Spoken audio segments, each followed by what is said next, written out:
Hello and welcome to the first installment of what is going to be a bit of an info-filled fun time here at Tosbo, where we're going to learn the basics of Phasmophobia, and we're going to learn what to do, what not to do, and how to play the game, essentially.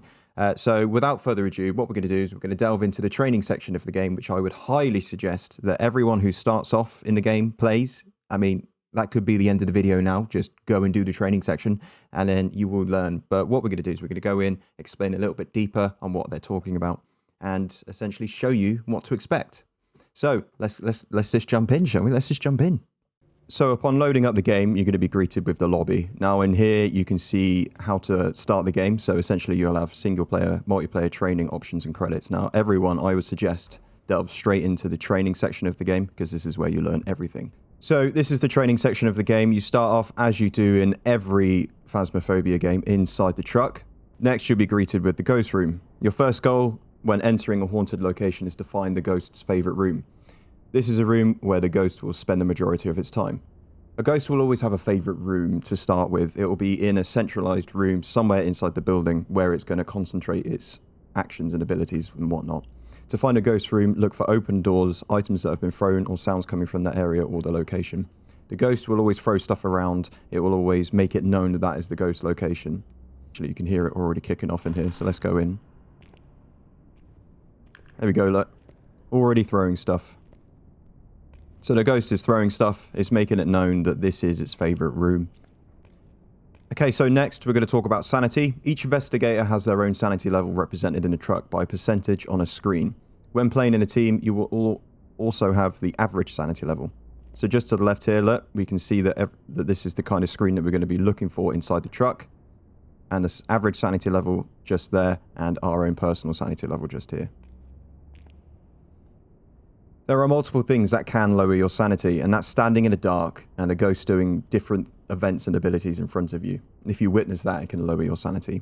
You can restore your sanity by using sanity medication, which is this.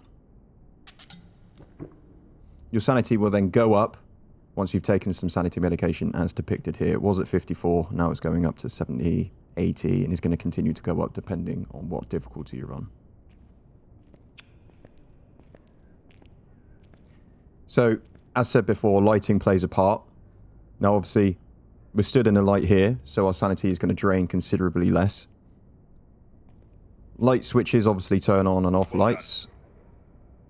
But what we need to bear in mind is turning on 10 lights. That includes the little lamps. If you turn on 10, that will turn off the electric box.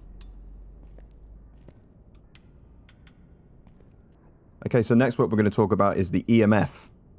This is a tier 1 EMF. We can see here the ghost field meter model 100X. In a normal contract, you will only need to find up to 3 evidence types, but for this training, we'll be showing 7. EMF spots are left behind on almost everything that ghost interacts with. These hotspots can last around 20 seconds and can be read with an EMF reader. Grab your EMF reader below and turn it on using use. Now, it's off now, and now it's on. You can see it twitching ever so slightly. But what will happen is when the ghost interacts with something, it will leave behind an EMF spike. So what we're going to do is we're going to wait for something to happen and then go from there.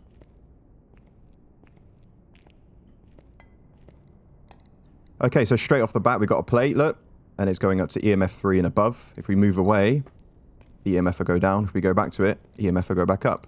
Now, it's just chucked a book here as well, and we're spiking again. So that's proof that it was a ghost that done it and not just a random happening or one of your dead friends doing it.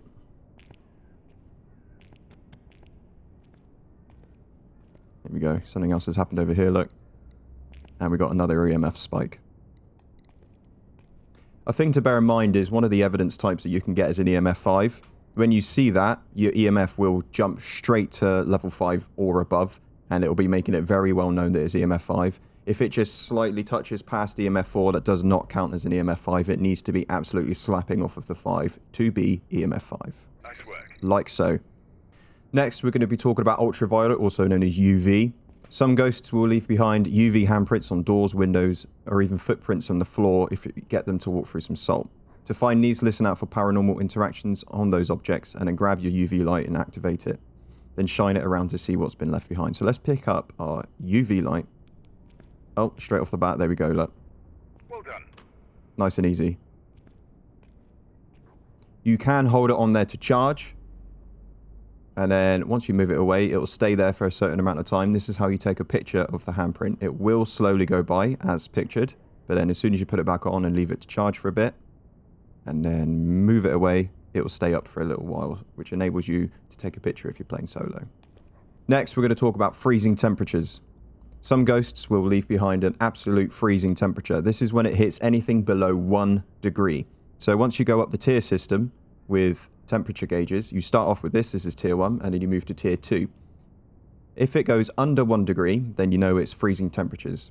If it goes to 1.1, still not freezing temperatures. Anything below 1 degree is a freezing temperature.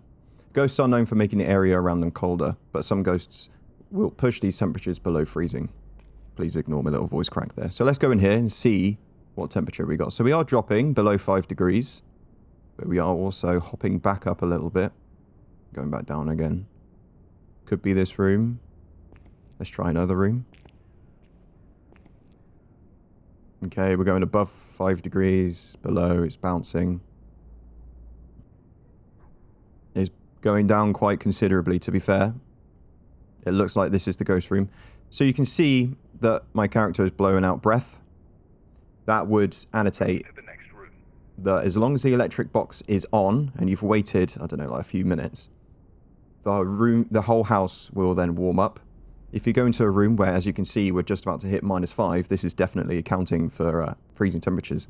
If you get breath, then that is the ghost room, as long as the electric box is on. Okay, so next we're going to talk about the dots projector. This is a tier 1 dots projector, is relatively small. Here we go. As you start going up the tier levels, the dots projector will get wider and wider and more useful. Dots projectors let us see things that normal light does not. Sometimes using this light will reveal a small flicker to the paranormal world. So if we go into here and see what we can find. Aha, here we go, look. We got some ghostly looking figurines. Good job. When a ghost reveals itself in dots form, it will walk towards the closest player if they are inside the same room.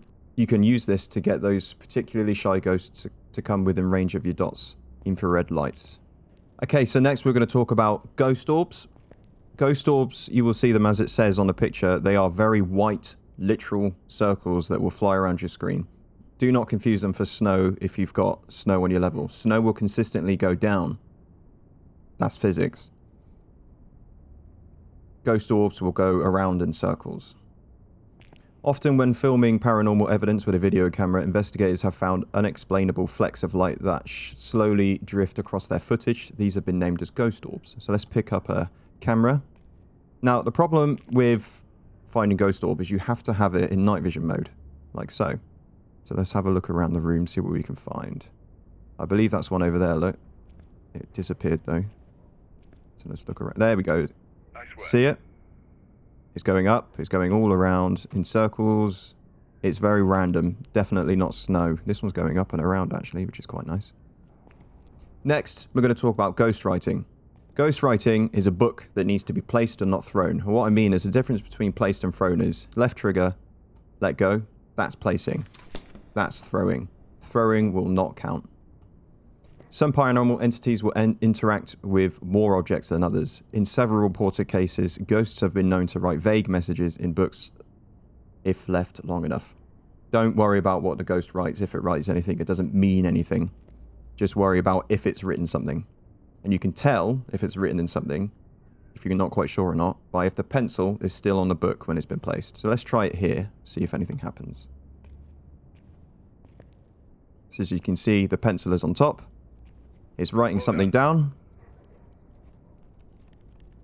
Pencil disappears. The pencil was no longer left. It means it's written something in the book. If you can't quite see the help me something, whatever the hell that says. Next, we're going to talk about Spirit Box. Spirit Box is relatively difficult on a tier 1 Spirit Box to get. EVP recorders or Spirit Boxes are radio devices designed to scan through different frequencies, possibly revealing some paranormal audio amongst the static. Here we go, look. Now, on a Spirit Box, you can see the little line just going from AM all the way across to the right. Look, it's gone from 53 and it's about to hit 150. There we go, and now it goes back the other way. That's scanning through the channels very slowly. So what you need to bear in mind is that every time you use a spirit box, you need to be on the right channel, which you can't help. So you need to be stood there for quite a while before you might or might not get anything. We are now in the room, or potentially in the room where we might get a spirit box feedback. We can see that the ghost is chucking stuff, so this is definitely the room, but we have one problem, and that's the light. So we need to switch that off, and then we'll go by where the ghost has recently done something and try it here. Well, that was quick, so it was clearly on about 1:30. Next, we're going to talk about when a ghost hunts. Now, when a ghost hunts, it's not necessarily anything to worry about.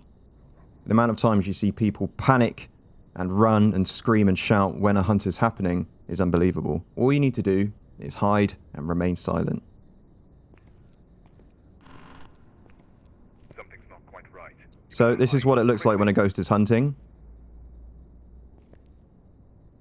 Now, when a ghost is hunting, we need to find a hiding spot. So what we'll do is we'll get inside the hiding spot and we'll remain silent. There he goes, look. That was a close one. Congratulations on completing your training. You can exit through the truck by interacting with the keypad. Now, once you've finished your investigation, all you have to do is go back to the truck and then leave. So we've now completed the training section of Phasmophobia, where we've been taught the basics on how to use the equipment. On part 2, we're going to delve into Tanglewood, which is like your good starter place, and it's also a lot of people's favourite place to go and do an investigation, where we're going to see what ghost we get, and then we'll go from there. For now, I'll leave you with the channel trailer for my Twitch, which is where I mostly create content. I stream on there at least 3 times a week from around 12 o'clock UK time to 5 o'clock UK time. Thank you very much for joining us. Leave a like if that's something that you like to do, and comment if you feel so obliged. Even if it's just an emoji, it's all very much appreciated. Thank you for spending the time with the Tosbo. That's me. And I hope you've learned something. If I've missed anything, then please feel free to put it in the comment section. And you never know, maybe I'll see you in game at some time. Thank you very much. Speak to you soon. There you go. Where are you? Where are you? Where are you? He's close to busting, mate, apparently. I don't know if you heard that, but he's close to busting. From behind. He's coming up from behind as well. I'm not quite happy with him being close to busting and being behind. Yes, Queen. Yes! Yes! Yes! Fucking yes! What the